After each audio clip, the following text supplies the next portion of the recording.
Հարապետյան նախ այսօրվա նիստի մասին այսօր ինչա տեղի ունենալու, ինչա սպասվում։ Ստեյության այսօր վկաների հարցաքննության փուլն են եւ սպասում է որ պետք է հարցաքննվեն վկաներ։ Այլ գործողություններ չի սպասում, սա կապ չունի այն վարույթի հետ, որով հիմա նախաքննություն է իրականացվում։ Կխնդրեմ հիշեցնեք մեր դիտորդներին, սա ինչ։ Սա վերաբերվում է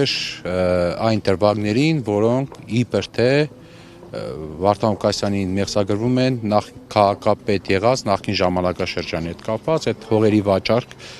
օտարումներ, աճուրդայի միջոցով այդ դրվագներին է վերաբերվում։ Այո։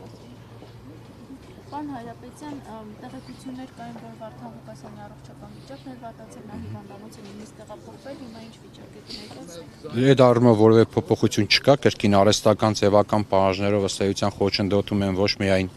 Վարդան Ղուկասյանի առողջությանը պատշաճ հետևելու հետ կապված process-ին, խոչընդոտում են իր ընտրած բժշկի կողմից զննություն ենթարկվելու իրավունքին, ամբողջական ու բավարար տեղեկատվություն չեն տրամադրում առողջական վիճակի մասին, մասնավորապես թե ինչ է ֆիքսվել, եւ այս process-ները, ինչպես բազմիցս հայտարարել ենք, մտահոգիչ չեն, եւ այս խոչընդոտները մեր համոզմամբ, մեր կարծիքով կապված են հենց Վարդան Ղուկասյանի անձի հետ եւ նրա անձի թիրախավորման հետ։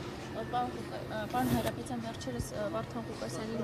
մեղսագրվում էր կաշառքի գործը, բայց հետո մենք տեսանք, որ այլ հոդվածներ եւս ավելանում են, կխնդրեմ ներկայացնեք, մանրամասնեք, ինչ նոր հոդվածներով է մեղադրվում։ Հոդվածներից մեկը վերաբերում է իբր անկախությունից հրաժարվելու, ինքնիշխանությունից հրաժարվելու հրապարակային կոչ, մասնավորապես խոսքը վերաբերում է նրան, որ հարցազրույցների ընթացքում Վարդան Ղուկասյանը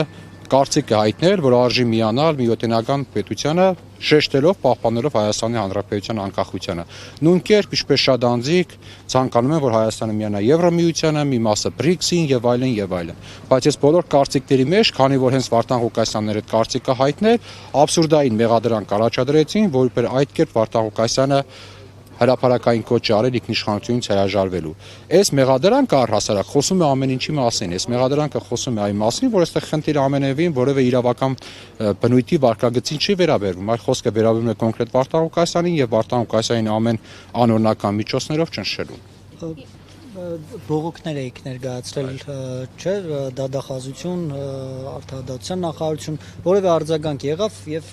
ավելի մանրամասն, թե ինչին է վերաբերում։ Հիմա նայեք, երբ որ Վարդան Ղուկասյանի նկատմամբ խափանման միջոց կալանք կիրառելու դատանի որոշումը կայացվել է հոկտեմբերի 21-ին, մենք հոկտեմբերի 29-ին նույն օրվա ամսաթվով որոշում ենք ստանում, որով քննիչը դատախազի համաձայնությամբ որոշում է կայացել այլընտրանքային խափանման միջոց պաշտոնավարման կասեցում եւ բացակայելու արգելք կիրառելու։ Այդ պահից սկսած կալանք այլևս օրենքի իմաստով չի կարող գոյություն ունենալ, որտեղ եթե այլընտրանք է կիրառում, օրենքը հստակ ասում է կալանք է կիրառում, եթե այլընտրանք չի կիրառում, եթե այլընտրանք է կիրառում, կալանք չի կիրառում։ Բայց Վարդան Ղուկասյանը շարունակում է պահվել կալանքի տակ այլընտրանքային խափանման միջոցի պարագայում։ Մեր կողմից միջնորդություն են ներկայացվել գլխավոր դատախազություն, քանի որ դատախազի պարտականություններից մեկն է անօրինական պահվող անձանց ազատ արձակել, որպեսզի այդ ուժով ազատ արձակի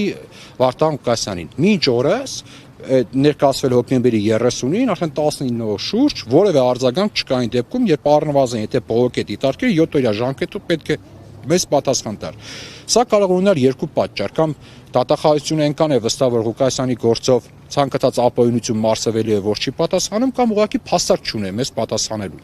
Եվ մինչ օրս որևէ պատասխան չկա, երեկվա դրությամբ մեր կողմից նաև նոր բողոք է ներկայացվել դատախազություն, արդեն իրավասու դատախազի անգործության դեմ։ Տեսնենք այս բողոքին պատասխանը ինչ կլինի, եթե այս բողոքին այս համավատ ժամկետում պատասխան չեկավ, հաջորդ քայլը բնականաբար դատական կարգով դատախազության անգործությունը վիճարկելն է։